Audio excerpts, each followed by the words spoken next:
Em meio às tensões em Essequibo e depois da Venezuela ter chamado de provocação os exercícios militares conjuntos entre Guiana e Estados Unidos, Nicolás Maduro tem a sua viagem em direção à Rússia para fazer uma reunião com Putin confirmada até o final do ano. Como será que a Rússia está se portando em relação a essa região?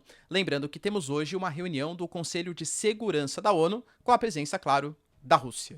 Enquanto isso, os Estados Unidos, apesar de ter afirmado, né, que vai fazer uma defesa conjunta com a Guiana em qualquer hipótese, fazendo uma espécie de dissuasão em relação aos venezuelanos, o Biden, a partir de intermediários, está convocando um ator central para mediar as relações entre Guiana e Venezuela. E esse ator, nada mais nada menos do que Brasil.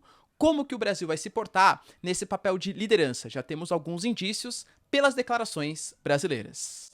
Vamos falar um pouquinho também, pessoal, sobre a promessa dos Estados Unidos, feito pelo vice-conselheiro de Segurança Nacional, John Finner, que os americanos podem sim fazer uma ação militar contra os Houthis na região do Golfo de Aden, do Mar Vermelho, e isso pode impactar uma guerra generalizada no Oriente Médio, e também indícios cada vez mais fortes que a Ucrânia está derrotada na guerra contra a Rússia. A gente teve, por exemplo, o The Telegraph, que sempre foi uma mídia totalmente contrária à Rússia e pró-Ocidente, e ainda continua sendo, colocando que o Putin está comemorando a não aprovação de recursos para a Ucrânia e que ele está cada vez mais próximo da vitória. Inclusive, declarações na Ucrânia também vão nesse sentido.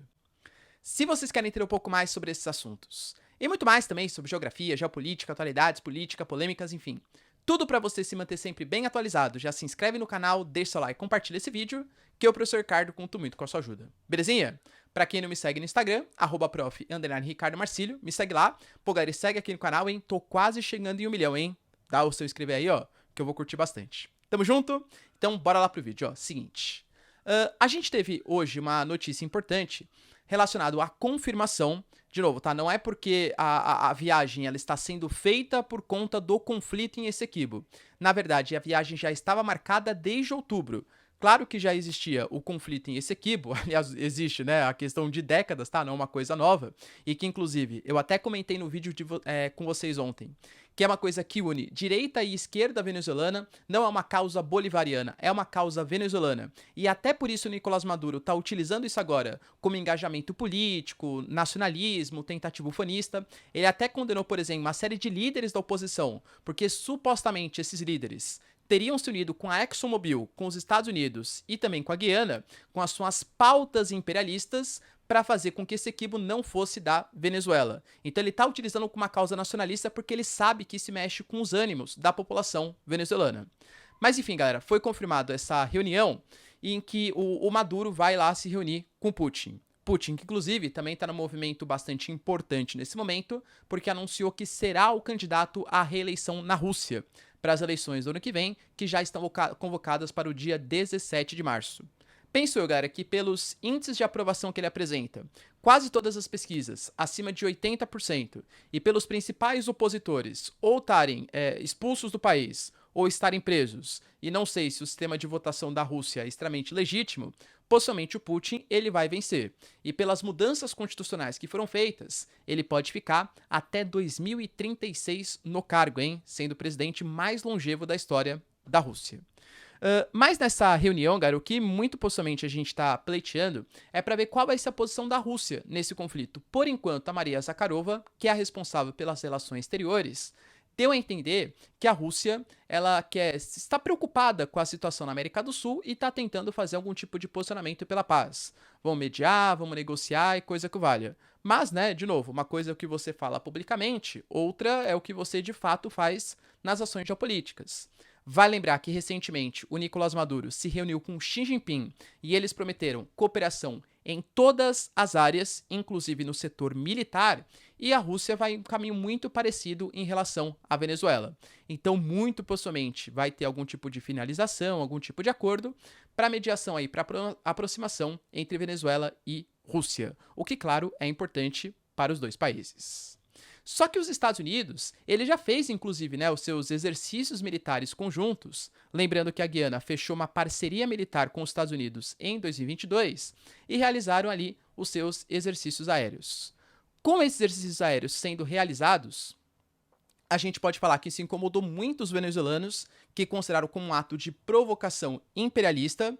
E, aliás, percebam, tá? Não é tudo que o Maduro queria. Eu diria que, assim, esse conflito está sendo utilizado pelos Estados Unidos para aumentar suas possibilidades da instalação de uma base militar num território riquíssimo, floresta amazônica, com recursos naturais, e para aumentar sua influência na América do Sul, e ao mesmo tempo sendo utilizado para o Maduro, tá vendo? Eu falo para vocês, eles são imperialistas, eles querem interferir, querem colocar bases militares, para de novo fazer um nós contra eles, né? Então não é direita e esquerda na Venezuela, é venezuelanos contra imperialistas, para ver se aumenta de fato a sua popularidade, tá? Só que, mesmo com as declarações do John Kirby, do Tony Blinken, do próprio Biden, reforçando que os Estados Unidos protegerá a Guiana, eu diria que não é bastante verdade, ou pelo menos se for, eu diria que vai ser mais difícil do que a gente pensa. Por quê?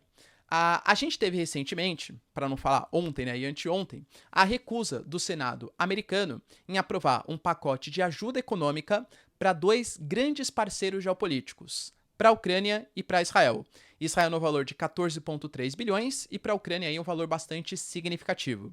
Isso foi recusado, né, não foi aprovado pelo Senado, porque o Senado considera que Israel, ou pelo menos, né, parte do Senado considera que Israel está agindo de maneira muito violenta com os palestinos, o que pode fazer com que os Estados Unidos reduzam a sua influência frente à Arábia Saudita, Egito, Jordânia e outros países árabes, ou seja, Estados Unidos, até tento te apoiar, mas você está apoiando Israel, que está apoiando aí um monte de civis palestinos, entende? E ao mesmo tempo a gente sabe que estamos em período pré-eleitoral e tem uma grande população islâmica vivendo nos Estados Unidos. Precisa convencer esses islâmicos que os democratas são melhores, né? Pelo menos é o que penso aí, parte dos democratas que querem voto nas próximas eleições. Então, eu diria que o Biden ele tá meio que numa sinuca de bico, porque ele precisa aprovar ajuda militar para a Ucrânia, mas a Ucrânia também não consegue sucesso na contraofensiva. A gente tem os Alusny, por exemplo, e o Zelensky fazendo, pessoal, declarações completamente antagônicas, uma série de escândalos de corrupção na Ucrânia, entende? Então, não teve aprovação do pacote, fora que os senadores consideram, por exemplo, que é necessário pensar primeiro nas pautas americanas, como, por exemplo, a questão da imigração ilegal, que existe entre Estados Unidos e México.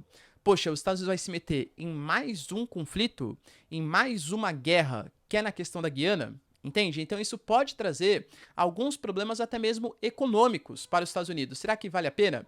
E, por exemplo, vamos considerar que a Venezuela de fato faça uma intervenção militar na Guiana e recupere ou tente recuperar a região de Essequibo.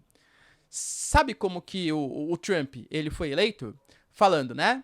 Let's make America great again. Ou, né? Vamos fazer a América grande de novo. Porque o Obama, ele era considerado um presidente fraco. Deixou a Rússia invadir a Crimeia, deixou entre aspas, né? Mas quando teve ali a atuação do ISIS na Síria, não combateu com tanta volúpia quanto parte da sociedade americana queria, enquanto a Rússia fez disparos, né, enfim, ajudando o governo do Bashar al-Assad para combate do ISIS e também do Exército de Libertação da Síria. Então, por uma postura pouco combatente, vamos colocar assim, do Obama, foi uma das coisas que fez o Trump aumentar a sua popularidade. Para a sociedade americana, o presidente dos Estados Unidos, ele também é importante nas questões geopolíticas internacionais. Não é só para a definição de questões internas, até porque para isso, como eles são muito mais federalistas, os governadores muitas vezes têm até mais peso do que o presidente, né? Então, assim, o Biden, ele precisa mostrar um pouco mais de energia nas questões geopolíticas internacionais e pode ser uma demonstração de fraqueza caso, de fato, a Venezuela faça essa intervenção em Essequibo. Então, Biden está procurando alguém que tenha um poder de dissuasão, um poder de negociação, tanto com a Guiana quanto com a Venezuela. E segundo fontes do Itamaraty, o Biden chamou o Brasil. Brasil, você é o ator certo aí, né, o mediador correto para mediar essa situação. Inclusive, há intermediários, o Lula já vem dando declarações que ele está insatisfeito com a postura do Maduro, que desrespeitou cortes internacionais, convocou o referendo mesmo sem autorização dessas cortes e declarou, o pessoal já falou, né, que Essequibo é uma região da Venezuela, nomeou inclusive um governador ali, né, para comandar aquelas posições, vai dar documento de identificação, vai fazer programa assistencial, enfim, praticamente já considera que é seu. E, de fato, você só consolida a dominação territorial quando tem uma intervenção ou uma invasão militar. E é uma preocupação muito grande, né, do Brasil, porque o Brasil não quer uma intervenção estrangeira, muito menos dos Estados Unidos ou de qualquer outro país que possa colocar o papel do Brasil como líder sul-americano em xeque. Então, o Biden, transmitindo esse papel para o Brasil, ele espera, primeiro, que ele convença a Venezuela a não fazer essa ofensiva militar, porque pode ter resposta dos Estados Unidos e, claro, não vai ter a finalização das sanções, mas também espera que o Lula converse com o Irfan Ali e o convença que, na verdade, ele não pode ficar tão confiante assim, porque não é um desejo tão significativo dos Estados Unidos uma intervenção militar. O melhor seria, assim, que nada acontecesse e os americanos conseguissem colocar a sua base na Amazônia. Resumidamente, é isso que os Estados Unidos querem. E o Brasil, na reunião do Mercosul, ele falou sobre isso. Falou assim, olha, eu espero muito bom senso. Inclusive, olha o que interessante, né? A Venezuela alegou que ela não reconhece as cortes internacionais para julgar a questão de Essequibo. O que o Brasil declarou? Também, beleza. Então eu considero que a CELAC, que é um organismo, uma liderança da América Latina, vamos colocar assim, vai ser um papel de mediador. E pelo menos por enquanto não teve algum tipo de recusa, algum tipo de nota de repúdio por parte da Venezuela. Ou seja, aparentemente pela CELAC eles concordam em conversar. Poderia ser pela OEA, que é tipo uma ONU das Américas, né? Organização dos Estados Americanos. Só que a questão é que a OEA ela é vista muito como pró-Estados Unidos. E isso poderia perder um pouco de neutralidade. A CELAC, nesse momento, ela está sendo presidida pelo primeiro-ministro de São Vicente e Granadinas. E esse país do Caribe, pelo menos ele é visto como um país um pouco mais neutro na situação. Ou seja, o Brasil pode utilizar a CELAC para conseguir fazer essa mediação. E aí, galera, será que conseguiremos? O Brasil já demonstra uma certa irritação. E lembrando, hein? Mandou blindados, militares e já falou, Venezuela, se vocês vierem com graça, vocês não utilizarão o território brasileiro para suas ações militares. O Brasil não quer essa intervenção. E é inclusive a notícia que vem sendo vinculada pela mídia brasileira. Lembrando que o Lula não se pronunciou oficialmente, mas quando vaza em todas as mídias, dá a entender que algum tipo de ministro, algum tipo de intermediário comunicou para repórteres para isso ser divulgado pela mídia brasileira, como se fosse um recado indireto a Maduro. Ou seja, o Brasil não concorda com a intervenção da Venezuela e ameaça inclusive romper relações diplomáticas com Maduro caso isso aconteça. Pelo menos é o que o Brasil quer que a mídia brasileira espere. A gente teve também, pessoal, notícias importantes relacionadas aos Estados Unidos, que anunciou que pode fazer uma ofensiva militar contra os Houthis. Para quem não se lembra, os Houthis é um grupo de rebeldes xiitas no Iêmen que fica mais forte pós a guerra civil do Iêmen e tem uma fortíssima ligação com os iranianos, inclusive é financiado pelos iranianos. Os Houthis fazem parte do que o Irã chama de o eixo da resistência, né, formado ali pelo general Soleimani. A ideia dos Houthis é que eles querem afastar a influência dos americanos do Oriente Médio. E claro, Israel, como o principal parceiro, também é um inimigo a ser combatido. Os Houthis, inclusive, declararam guerra contra Israel.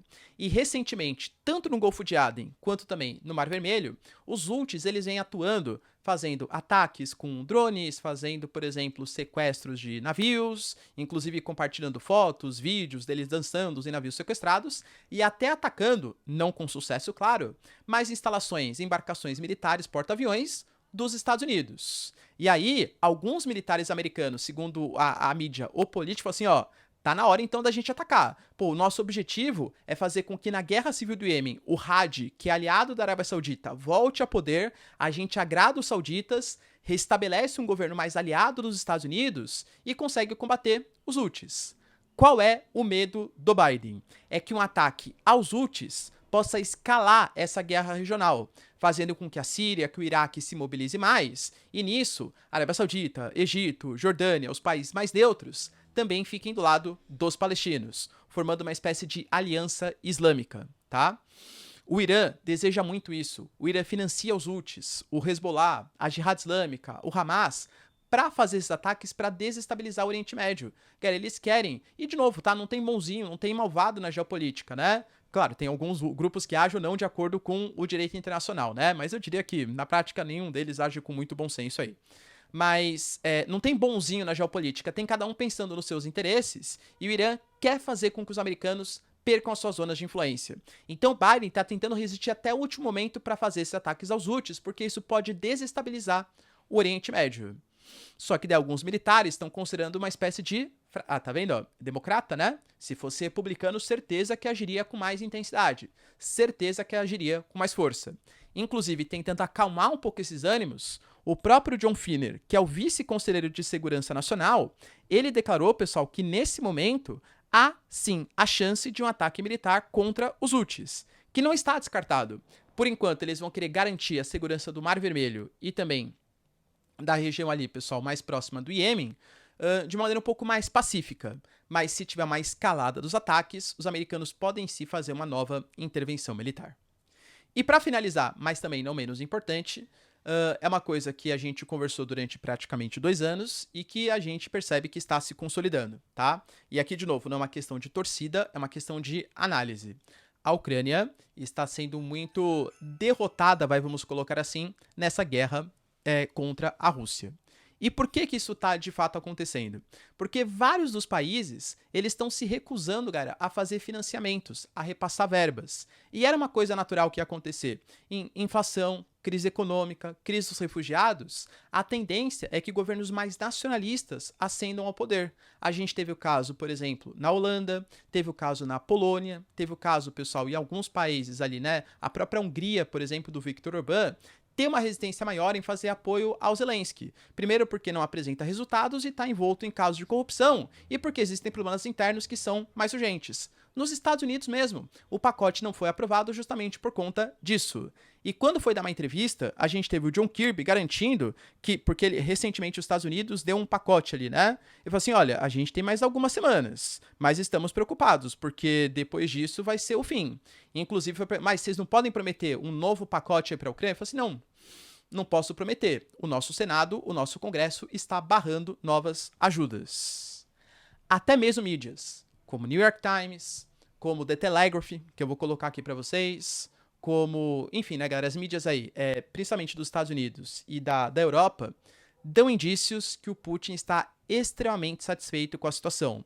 Recentemente, a Rússia, ela fez um acordo com a Coreia do Norte, ganhou muitas armas e projéteis para conseguir lutar ali na sua contraofensiva, é fato. Não que a Rússia venha tendo grande sucesso, não é isso, hein? Em Avdiivka, por exemplo, foi um grande fracasso dos russos. Mas conseguiu dominar território e percebe uma recusa cada vez maior dos países em fazer apoio para a Ucrânia.